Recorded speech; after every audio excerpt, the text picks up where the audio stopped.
Assim que você quiser ir começando, pode ficar à vontade, viu? Ah, tá, tudo bem então. Então, calma aí, deixa eu...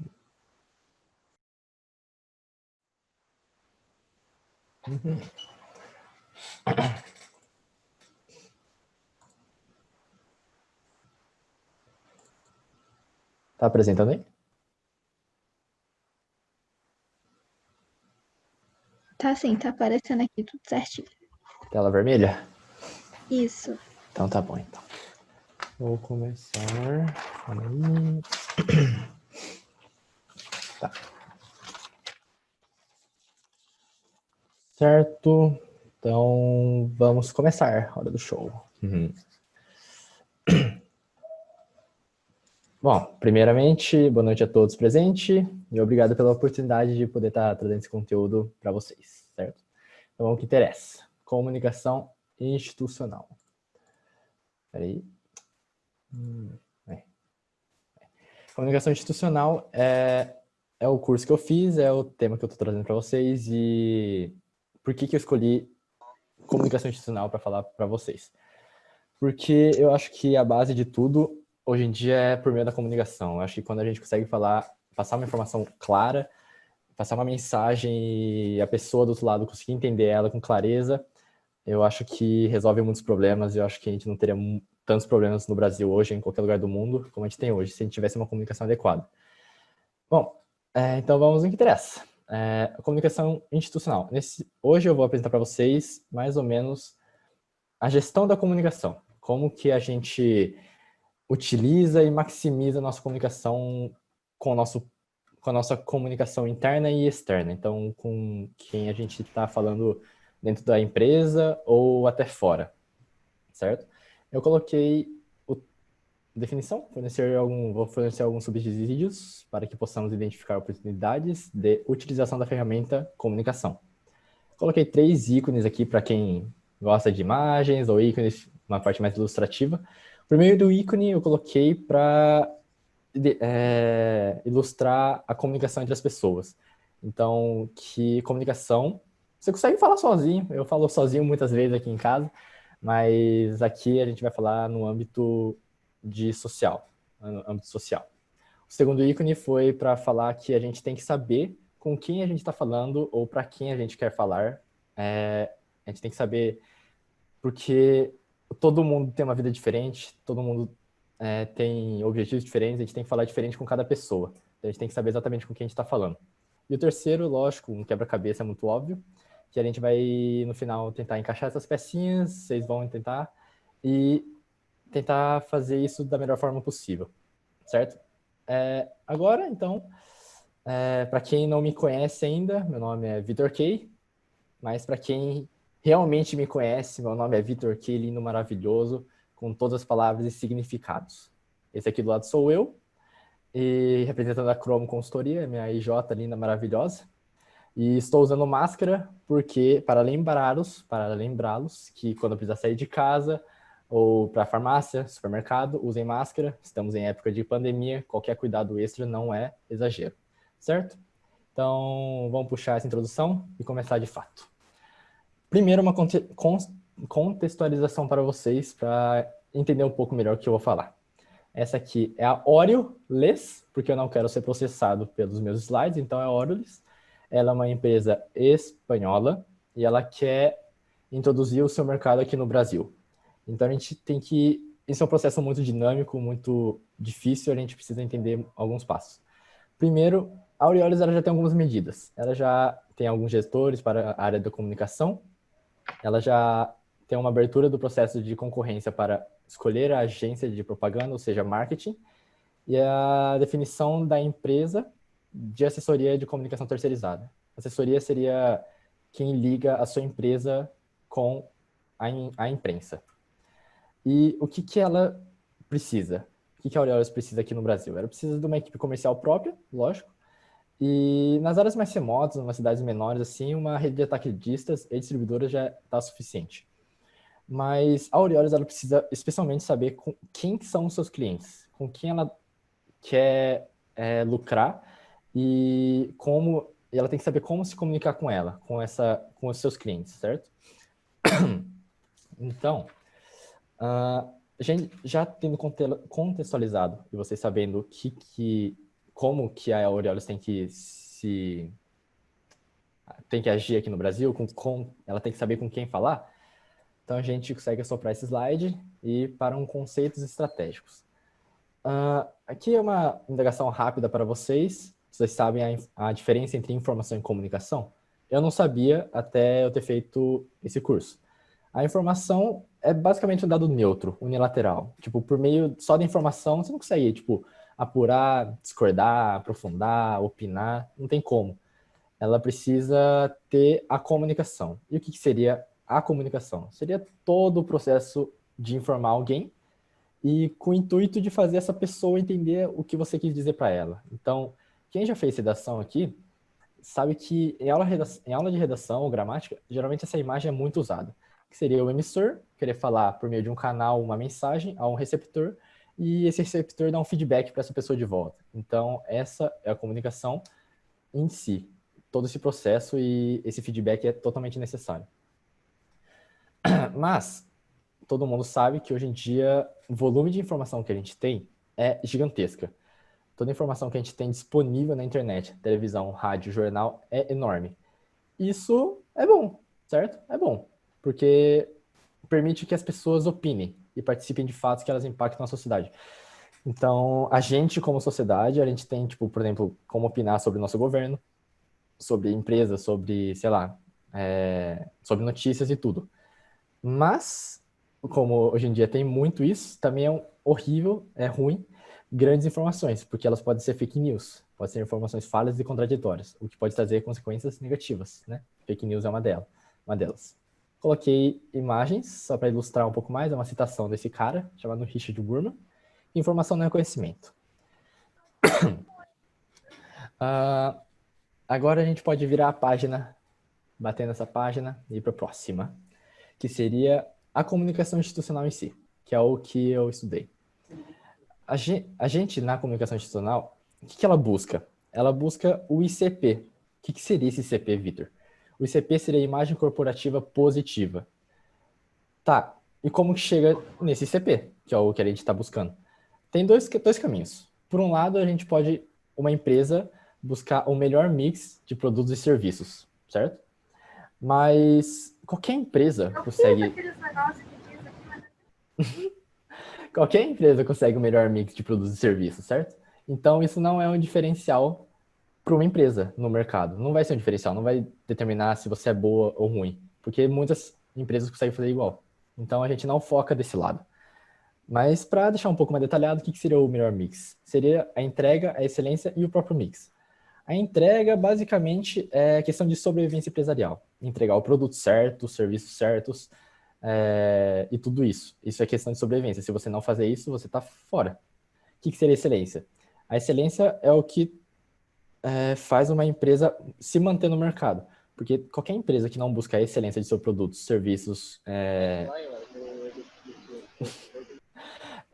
etc., não vai ficar no mercado. Produto ruim, ninguém vai atrás de produto ruim. Todo mundo quer o melhor. Então, esse tipo de empresa não é diferencial. E o mix, qualquer empresa consegue escolher ou selecionar ou entregar qualquer tipo de produto, qualquer tipo de serviço, certo? Então, tipo, qualquer empresa consegue selecionar qualquer tipo disso. Então, por isso que a gente não foca desse lado, a gente foca do outro, que seriam nas boas práticas empresariais. Esse sim é o diferencial de uma empresa. E quais são os tópicos desse daí, igualmente no outro lado? Seria na ética, na transparência e no engajamento. O que seria a ética? Tem alguém com o microfone aí desmutado. Mas enfim. A ética. Nossa, a voz falhou. O que seria a ética? A ética seria como a gente conduz os nossos negócios. Então, como a gente conduz com nossos clientes, como a gente se mostra para eles, certo? Essa é a parte da ética. O que seria a transparência? Seria como a gente se posiciona em frente ao nosso público-alvo. A nossa clareza em relação a ele, certo? Público-alvo, eu vou falar um pouco mais para frente, vai ser um dos nossos tópicos mais importantes dessa apresentação. E engajamento seria a responsabilidade social corporativa. A gente vai falar mais para frente sobre essa responsabilidade, mas basicamente é como a gente se posiciona em frente a toda a comunidade, toda a sociedade. Com o nosso ICP garantido, encaminhado, a gente consegue ver essa diferença quando a gente obtém o ICP no chamado Brand Equity. O Brand Equity, se você tacar no Google ou no tradutor, ele vai traduzir para valor de marca. Seria exatamente a palavra, seria exatamente esse termo. Seria o conjunto de atributos e ativos ligados à marca, nomes ou logotipos, do ponto de vista do consumidor, podendo adicionar ou subtrair valor. Então, quando, por exemplo, eu estou a fim de comprar eletrodomésticos, onde eu vou? Todo mundo fala, sei lá, Casas Bahia, ou Ponto Frio, etc. O que isso quer dizer? Quer dizer que o brand equity dessa marca, dessas empresas, são bons. Adicionam, porque a gente está querendo ir atrás dela. Então, ela tem um ICP bom, uma imagem corporativa positiva, certo? Bom, como a gente já tem o nosso ICP encaminhado, a gente já sabe onde a gente tem que focar, ou seja, nas boas práticas empresariais, a gente pode ir voando para o próximo slide. Não foi. Foi. Que eu vou falar agora? É a parte mais importante dessa apresentação. Seriam os stakeholders. O que são os stakeholders? Alguém sabe o que são os stakeholders? Eu não fazia a mínima ideia. Então eu pesquisei essa imagem para ajudar vocês. Acho que agora está um pouco mais claro sobre o que é, né? Os stakeholders são nada mais, nada menos que os nossos públicos-alvos. Quem que a gente quer atrair ou com quem a gente tem que se comunicar, certo? A gente vai dividir isso aqui em quatro stakeholders. São o público interno, a imprensa, a comunidade e o governo. Bom, primeiro vamos falar do público interno. Público interno, para quem já trabalhou no marketing ou sabe dessa área, pelo menos, é basicamente endomarketing. O que seria o endomarketing? Seria como a gente se comunica com o pessoal dentro da empresa. Então, e o que é importante para essas pessoas dentro da empresa? O importante é rir, né? Rir é muito importante. Só que não é rir de risada, sorriso, essa parte de rir. Rir é muito melhor. É a parte do respeito, da informação e do reconhecimento. Todo mundo quer ter isso na empresa, todo mundo busca respeito, informação e reconhecimento numa empresa. Isso é muito gratificante. Mas, quando isso não acontece, quando não tem o rir dentro de uma empresa, o que acontece? Um evento chamado Grapevine. O que seria esse Grapevine, Victor? Grapevine é a comunicação informal dentro da empresa, ou seja, problema de comunicação vertical e horizontal. Para quem não sabe muito sobre o que é comunicação vertical, é comunicação entre, por exemplo, o presidente, diretor, gerente de projeto, consultor, etc. É comunicação na hierarquia da empresa. Então, o Grapevine é quando isso não acontece, quando não tem aquele hear, não tem essa troca de informações. Isso é horrível, é péssimo para a empresa, péssimo para o trabalho de quem está dentro da empresa. E, lógico, tem consequências ruins, como lateralidade, informalidade e especulações. Como exemplo, eu acho que todo mundo aqui, alguma vez na vida, já passou por um momento de, sei lá, aconteceu alguma coisa na sua vida e é meio constrangedor. Ou, sei lá, foi traído, ou aliás, foi traído, e de repente, por meio daquela brincadeira lá de telefone sem fio, a notícia foi se espalhando e se distorcendo. Isso é o que acontece quando ocorre Grapevine. É quando a notícia fica tudo errada, ninguém sabe mais do que tá falando, tá tudo errado, sabe? É isso. Tá, mas, Vitor, você falou de problema, Grapevine, depois de Grapevine vem mais problema. Como que resolve isso? Bom, a gente resolve com uma auditoria de clima. O que seria isso? A auditoria de clima é basicamente uma reunião com... Não precisa ser necessariamente todos da empresa, mas grande parte dela para identificar os focos internos do problema. Como eu falei, Grapevine é falta de comunicação. Eu não coloquei no slide aqui, eu acabei esquecendo, mas outras formas de resolver nessa auditoria de clima é falar com o presidente, sabe? Retomar essa comunicação vertical. E comunicação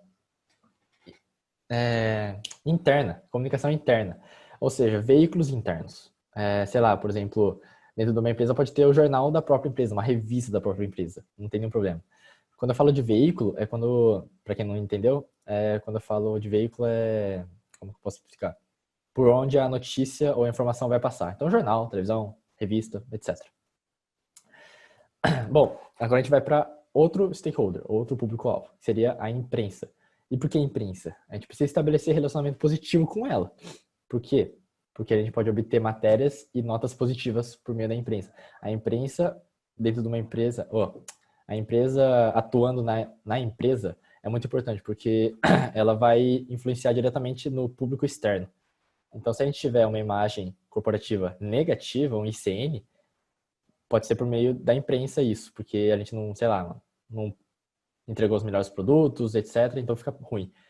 Assim como do outro lado, a gente pode dar muitos produtos bons e serviços ótimos e ter um ICP por meio da imprensa. E como que a gente fala com essa imprensa? Por meio de uma assessoria de imprensa. A assessoria eu já tinha falado anteriormente, que é meio que a ponte que liga a empresa com a imprensa. Então, essa assessoria pode ser interna ou pode ser terceirizada, não importa. Tá, mas eu tenho a assessoria. Mas a imprensa não está falando da minha empresa, não está falando do meu serviço, não está falando do meu produto. O que está acontecendo? Está tendo fracasso na comunicação? Bom, tem dois maiores motivos do porquê podem estar ocorrendo isso. Primeiro, a relevância insuficiente do evento para o veículo e seu público, e a mudança na pauta do veículo devido a fatos novos. Ou seja, no primeiro tópico, ele fala de, sei lá, você falou, para minha empresa montar montar um carrinho é muito relevante, vou mandar para a imprensa. Mas para eles podem estar um pouco se cagando, eles podem estar se fudendo para isso daí, e realmente, eles não vão querer enviar uma notícia que ninguém liga, certo? Então, pode ser um motivo. E outro, fatos novos. Então, por exemplo, se a gente descobriu alguma coisa nova e a gente quer mandar para a imprensa, só que, sei lá, notícia do Lula, Bolsonaro, sei lá, mano, dos Estados Unidos, qualquer coisa maior, pode tirar a nossa relevância e a imprensa vai focar totalmente do outro lado. Então, um dos motivos também. Outro stakeholder é a comunidade. Na comunidade, lembram da responsabilidade social corporativa que eu tinha falado lá antes, nas boas práticas empresariais, no engajamento? É aqui que entra. Então, a gente precisa focar na comunidade também para passar uma ideia de empresa socialmente responsável, integrada e participante ativa da comunidade que está integrada. Então, a gente precisa falar com a nossa comunidade, falar assim, tipo, mano, a gente está aqui por vocês, a gente quer ajudar vocês, a gente está aqui para entregar o melhor serviço e tudo mais.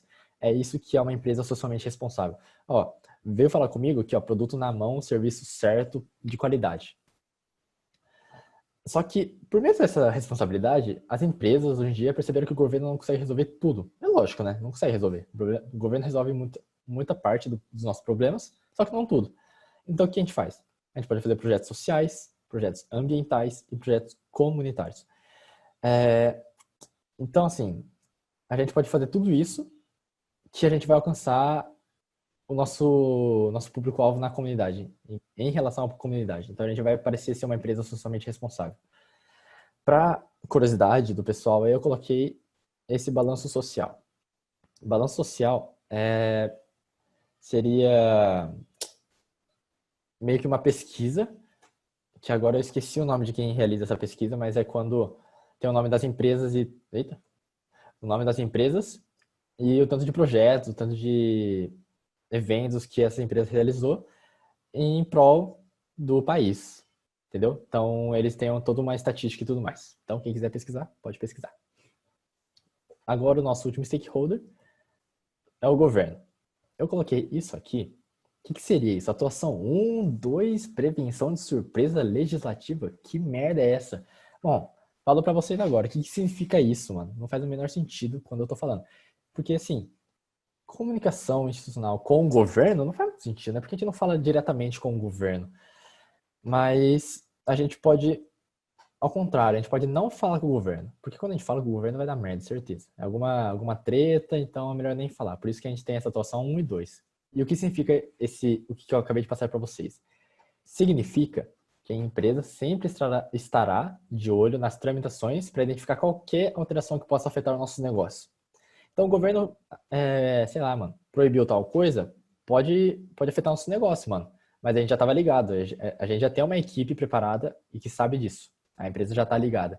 Ah, mas o governo vai aprovar tal coisa. Beleza, mano, a gente já tá sabendo, mano. Vamos se prevenir e tudo mais. É isso aí. Prevenção de surpresas legislativas. E como fazer isso? Por meio do lobby.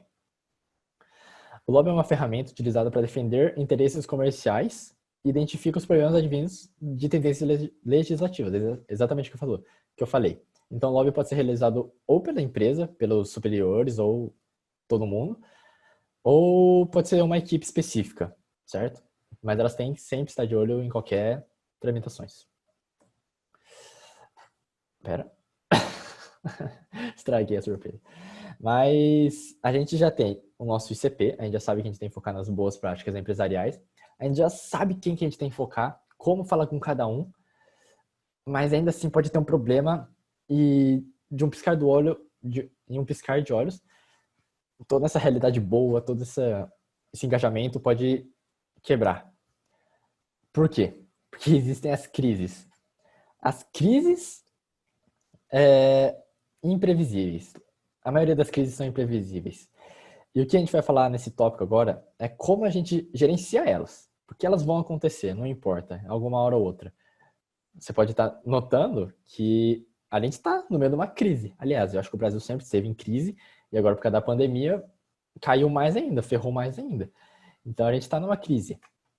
E agora não tem como ficar chorando que a gente está em crise, que, meu Deus, eu devia ter feito isso. Não tem como, a gente tem que gerenciar essas crises, certo? Então, primeiro, a gente tem que ter na cabeça que as crises acontecem, certo? A gente tem que saber que, tipo assim, crise pode acontecer, se acontecer, beleza, vamos focar no como superar ela.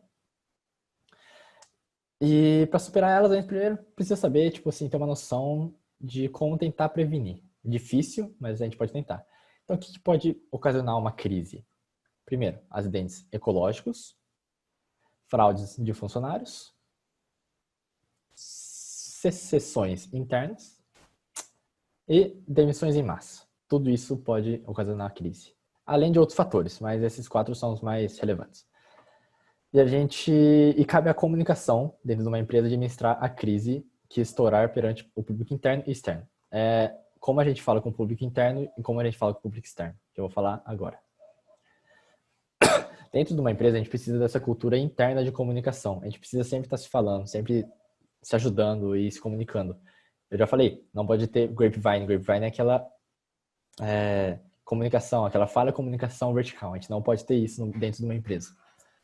Certo? Então, importância estratégica da comunicação para a companhia. A gente tem que sempre ter companhia. Acho que eu escrevi errado. Eu escrevi errado. Ou eu sou péssimo em vocabulário. Whatever. E no front externo, que seria o público externo? Como? A gente tem que ter uma boa comunicação com a mídia e jornalistas, certo? Eu já falei da imprensa, a gente tem que ter uma boa comunicação com esses caras. A gente tem que passar o que para eles quando acontecer a crise? A gente tem que passar informação clara, rápida e que lhes interesse. E cultivar o diálogo. Porque lembra que a gente tinha falado que a imprensa ela pode ter aquela falha na comunicação? Então, a gente tem que ter uma informação clara, rápida e tem que interessar. Porque senão pautas novas e fatos novos podem acabar com essa comunicação e a crise vai piorar. E como falar isso? Como ter essa boa comunicação? Primeiro, falar no time adequado. Usar uma linguagem simples. Eu escrevi errado, meu Deus. E usar uma expressão que passe credibilidade, certo? São 3 coisas que a gente precisa falar com o nosso front externo. Eu falei que a parte dos stakeholders, do público-alvo, vai ser muito importante e realmente é uma das partes essenciais de qualquer empresa. A gente precisa saber quem é o nosso público-alvo da comunicação. Então, assim que eclodir uma crise, é muito importante assegurar que toda a informação disponível e a administração da situação estejam sob controle. E assim, isso é muito importante, né? Certo? Mas também é importante definir o público-alvo, né? Como eu disse. Porque é para eles que a gente quer falar. É para eles que a gente quer falar que, tipo, mano, tá tendo crise? Beleza, mano. Mas a gente já fez isso, tá encaminhado, tá ligado? Já estamos indo, vai ter dificuldades, mas tudo bem, a gente vai superar. Entendeu? Falar com credibilidade, palavras simples, informação rápida. Coloquei embaixo mais ilustrações, 3 informaçõezinhas, passar para o público-alvo, para quem gosta de ilustrações. Ai, tô passando direto. Mas chega então de falar de coisa ruim, crise, ai, negócio ruim, vamos amassar esse slide, jogar fora, que agora a gente vai falar de promoções. Mas, Kay, promoções, sei lá, mano, tem muita definição de promoção, né? Vocês conhecem promoção de shopping, promoção de trabalho, promoção de algum evento? Tem muitas. A gente vai falar de duas aqui. Primeiro, promoção de serviços, de produtos e serviços. O que seriam? Basicamente, de produtos seriam quando você vai no shopping, tem liquidação. Você olha para a loja, puta, tá 50% off. É isso, promoção. E para quê? Para vender ou divulgar. É para isso que servem as promoções.